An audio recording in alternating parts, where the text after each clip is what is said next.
ముదమారవసించునా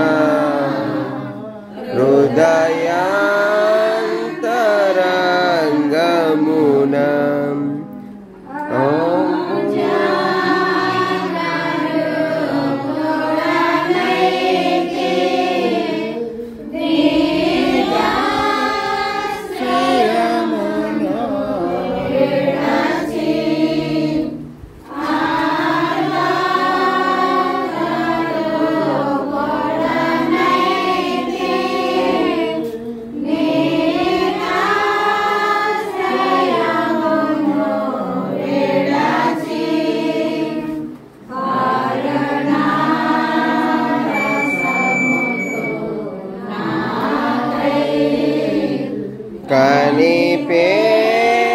కనిపెట్టితివి తండ్రి కరుణారసముతో నాకై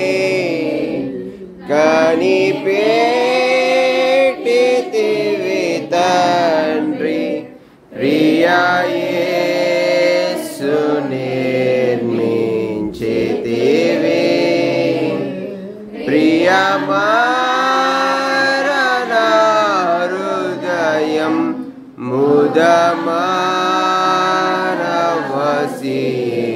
ముదమారవసించునా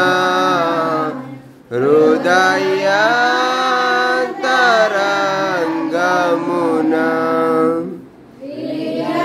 సించె విశ్వాసంబు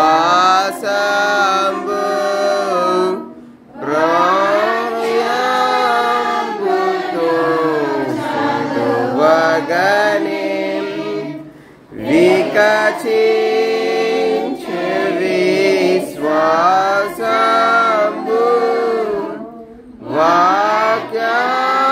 వాక్యమును చదువగనిం స్తుతిరీతి నీదు దారి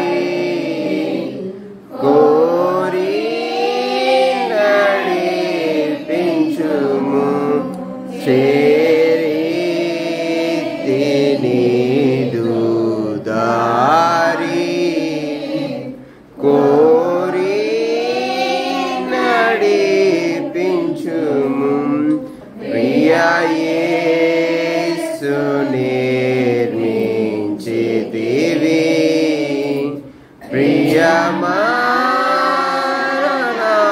హృదయం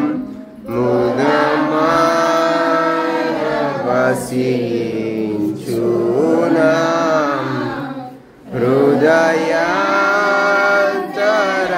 హృదయాంతరంగమున ప్రతి చోట నీ సాక్షిగా ప్రభువా నిలుండునట్లు ప్రతి చోట నీ సాక్షిగా ప్రభువా నిలుండునట్లు అభ్యుత్మాభిషేకము నిమ్ము ఆత్మీయ రూపుండ ఆత్మాభిషేకము నిమ్ము ఆత్మీయ రూపుండ ప్రియా యేసు నిర్మించితివి ప్రియమారణ హృదయం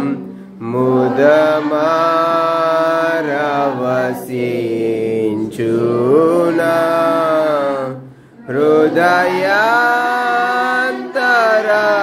హృదయాంతరంగమున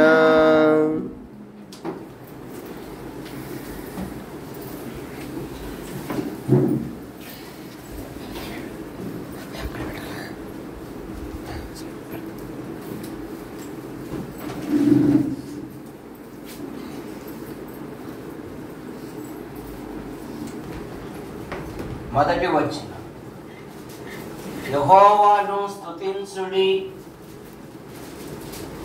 మన దేవునికి స్తోత్రగానము చేయుట మంచిది, అది మనోహరము, స్తోత్రం చేయుట ఒప్పిదము. ఈ కీర్తనలో మన ప్రభు అయిన యేసుక్రీస్తును గురించి అనేకమైన విషయాలు మనకు కనబడతాయి. బైబిల్ అంతటిలో 66 పుస్తకాలు ఉన్నాయి. అందులో పెద్ద పుస్తకము కీర్తనలు. ఇందులో పెద్ద కీర్తన ఉంది, అలాగే చిన్న కీర్తన కూడా ఉంది. పాత నిబంధన భక్తులు దేవుని యందు విశ్వాసముంచి విశ్వాస మార్గములో వారు కొనసాగుతున్నప్పుడు, వారు శ్రమలకు, బాధలకు, హింసలకు గురి అయినప్పుడు వారు దేవుని యొద్ద విచారణ చేశారు. 34వ కీర్తన 4వ వచనములో, నేను యెహోవా యొద్ద విచారణ చేయగా ఆయన నాకు ఉత్తరం ఇచ్చెను, నాకు కలిగిన భయములన్నిటిలో నుండి ఆయన నన్ను తప్పించెను అనే మాట మనం చూస్తాం. ఈ 147వ కీర్తనలో మన ప్రభు అయిన 147వ కీర్తనలో మన ప్రభు అయిన యేసుక్రీస్తు వారు ఎలా కనబడతాడంటే, ఒకటి, ఆయన బాగు చేయువాడు. 147వ కీర్తన 3వ వచనం, గుండె చెదిరిన వారిని ఆయన బాగు చేయువాడు, వారి గాయములను కట్టువాడు. గుండె చెదరిన వారిని బాగు చేయువాడని, గుండె చెదరిన వారిని బాగు చేయువాడని, వారి గాయములనియు కాటుచున్నవాడని,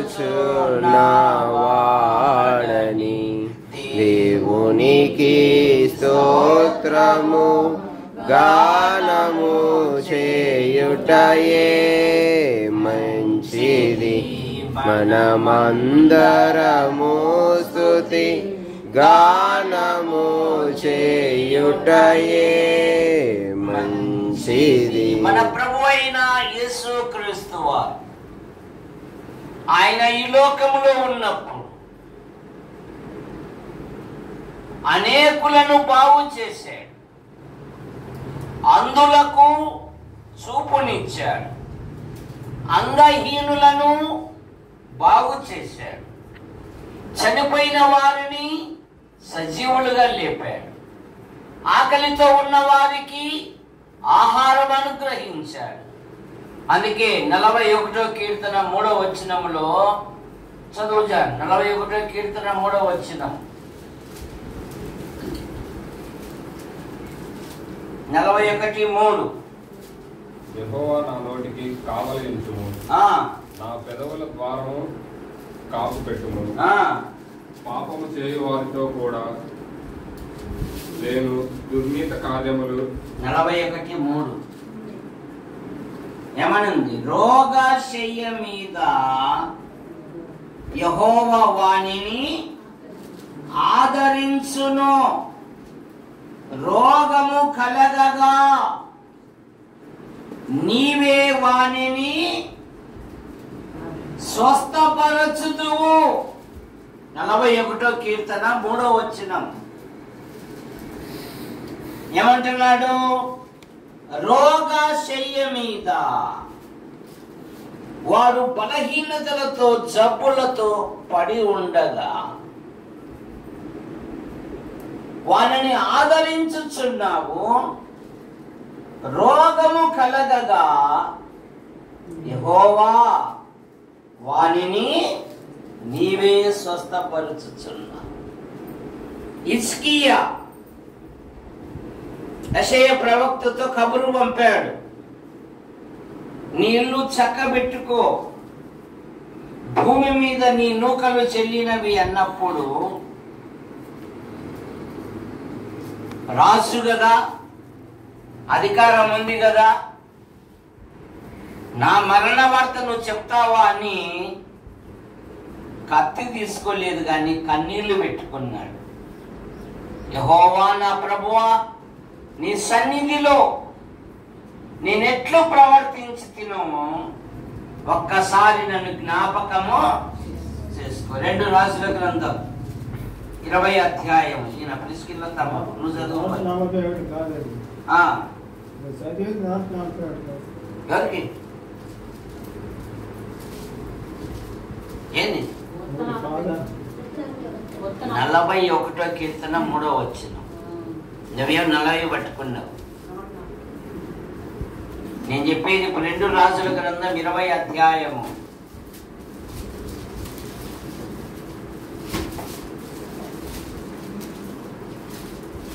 ఆ దినములలో హిజ్కియాకు మరణకరమైన రోగము కలగగా ఆమోజు కుమారుడైన ప్రవక్తైన యెషయా అతని వద్దకు వచ్చి నీవు మరణమవుచున్నావు, బతుకవు కనుక నీవు నీ ఇల్లు చక్కబెట్టుకొనుమని యెహోవా చలవిచ్చుచున్నాడని చెప్పగా అతడు ముఖము గోడ తట్టు త్రిప్పుకొని, యెహోవా యథార్థ హృదయుడినై సత్యముతో నీ సన్నిధిని నేనెట్లు నడుచుకొంటినో, నీ దృష్టికి అనుకూలముగా సమస్తమును నేనెట్లు జరిగించితినో కృపతో జ్ఞాపకము చేసుకొనుమని హిజ్కియా కన్నీళ్లు విడుచుచు యెహోవాను ప్రార్థించెను.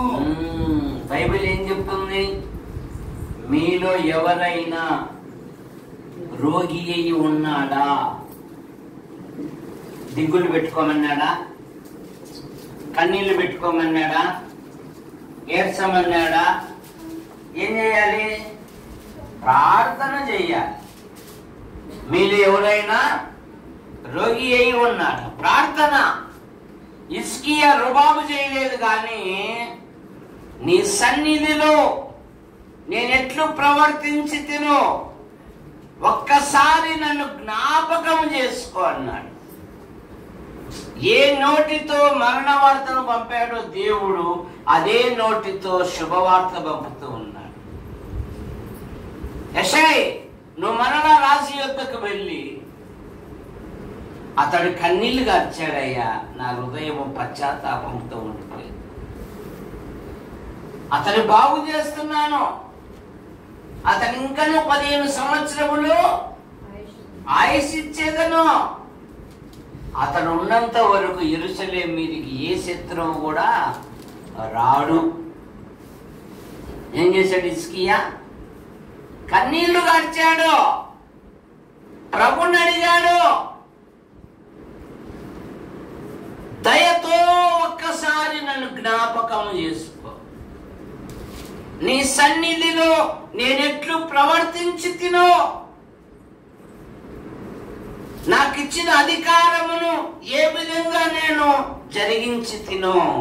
నువ్వు నాకు అధికారం ఇచ్చావుగా, రాజుగా చేసావుగా, ప్రజల్ని ఏ విధంగా పాలించానో ఒక్కసారి నన్ను జ్ఞాపకం చేసుకోండి. చూసారు, ఆయన బాగు చేయు దేవుడు. యోహాను సువార్త 4వ అధ్యాయంలో ఒక కుమారుని తండ్రి ప్రభు యొద్దకు వచ్చాడు. ప్రభువా, నా కుమారుడు బలహీనంగా ఉన్నాడు, నువ్వు వచ్చి చేతులు పెట్టి ప్రార్థిస్తురా అంటే యేసు ప్రభు వారు అన్నారు, నువ్వు వెళ్ళు, నీ కుమారుడు బ్రతికి ఉన్నాడనే మాట చెప్పాడు, పంపించాడు ప్రభు. ఏమని రాయబడిందంటే ఆ మాట నమ్మి అతడి ఇంటికి వెళ్ళాడంట. వాడు మధ్యాహ్నం నుండి గంతులేయడం ప్రారంభించాడండి. రే అబ్బాయి అబ్బాయి దగ్గర ఉండమంటే మీరేంద్ర బయట ఉన్నారు? సార్ నిన్న మధ్యాహ్నం నుండి అబ్బాయి గంతులు వేస్తున్నాడండి. ఏ సమయం నుండి రా? నిన్న 1 గంట నుండి.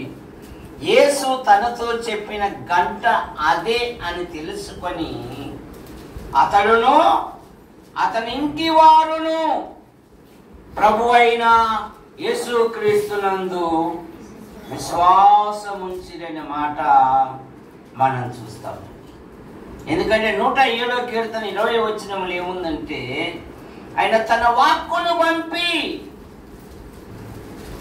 ఆయన గుండె చెదిరిన వారిని ఆయన బాగు చేయువాడు. చదవండి. ఆయన తన వాక్కును పంపి యోహాను సువార్త 4వ అధ్యాయము 50వ వచనం, నీ వెళ్ళుము, నీ కుమారుడు బ్రతికి ఉన్నాడని అతనితో చెప్పగా ఆ మనుష్యుడు యేసు తనతో చెప్పిన మాట నమ్ముట నీ వలనైతే నమ్మువానికి సమస్తము. నాకు నమ్మకం ఉంది కానీ అపనమ్మకం ఎక్కువ ఉంది బా.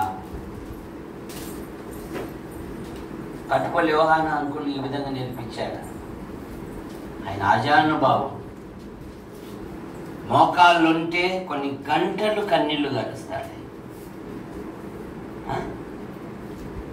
పేరుకు మాత్రము మేమంతా యోహాను గారి ద్వారా ఎన్నో ఆత్మీయ పాఠాలు నేర్చుకున్నామండి. పెదవులతో చెప్తున్నాం. ప్రాక్టికల్ ఏది? ప్రభువా వారెవరో స్థలం గురించి బెదిరిస్తున్నారే, మనం ప్రార్థన చేస్తాం రండి.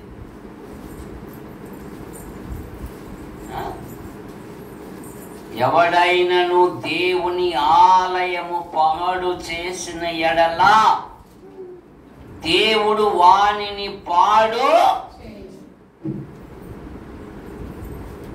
నాటి పెద్దలు వారు నీతిమంతులు,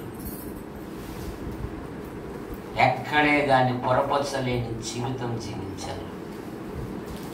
అన్యాయం చేయలేదు. వాళ్ళ దగ్గర ఉండే వాడు దోబుసులాట్లాడు. 80 సంవత్సరాల కాలేబు అన్నాడు, ఈ కొండ ప్రదేశం నాకిమ్ము, ఎక్కుటకు దిగుటకు నాదేముందమ్మా, నా వయసు కూడా అయిపోయింది అంటున్నాడు. మానేసినాడు.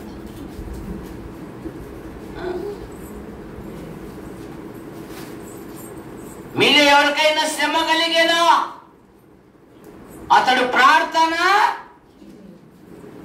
పేతురు చెరసాల్లో ఉంచబడేను. సంఘమైతే అతని కొరకు అత్యాసక్తితో ఎక్కడ పోయినా ఈ మూలాలు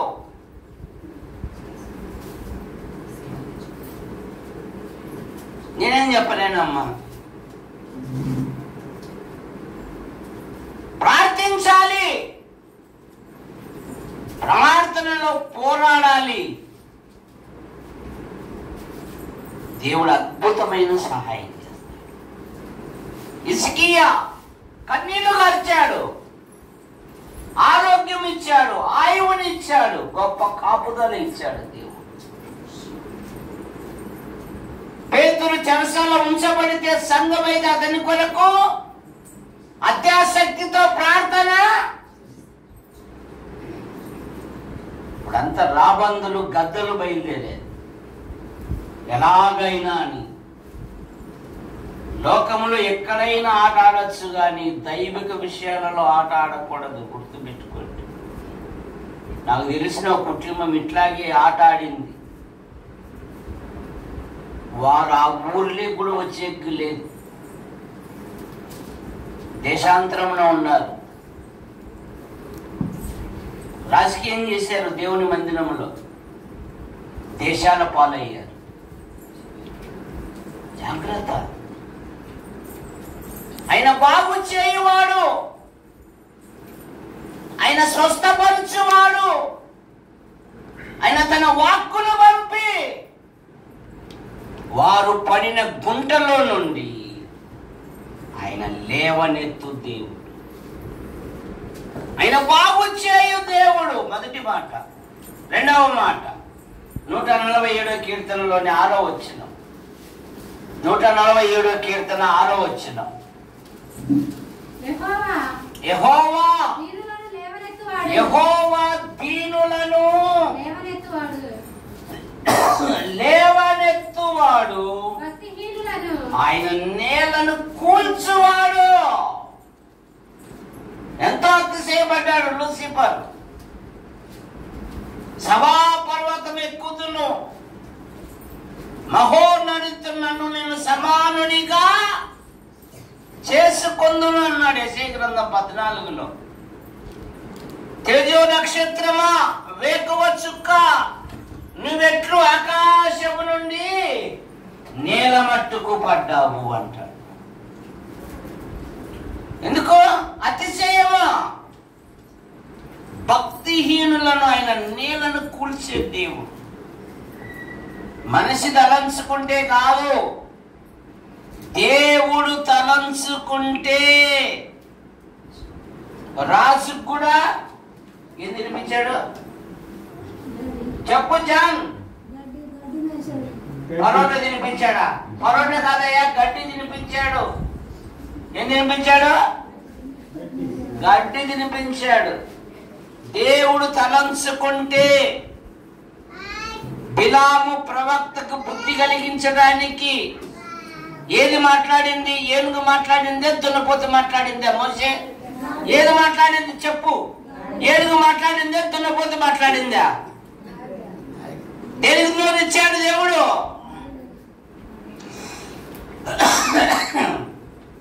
ఊరగాడి నోరిచ్చాడు. ఏమయ్యా, నన్ను కొన్నప్పటి నుండి నిన్ను మోసుకుంటే వెళ్ళానే, ఈ రోజు ఎందుకు నన్ను దెబ్బ కొడుతున్నావు అంటుంది. ఇది గాడిద మాట్లాడుతుంది. వెర్రితనం కలగజేసిందంట ప్రభావం. మా పేతురు అన్నాడు, ఎవరు విడిచినా నేను నిన్ను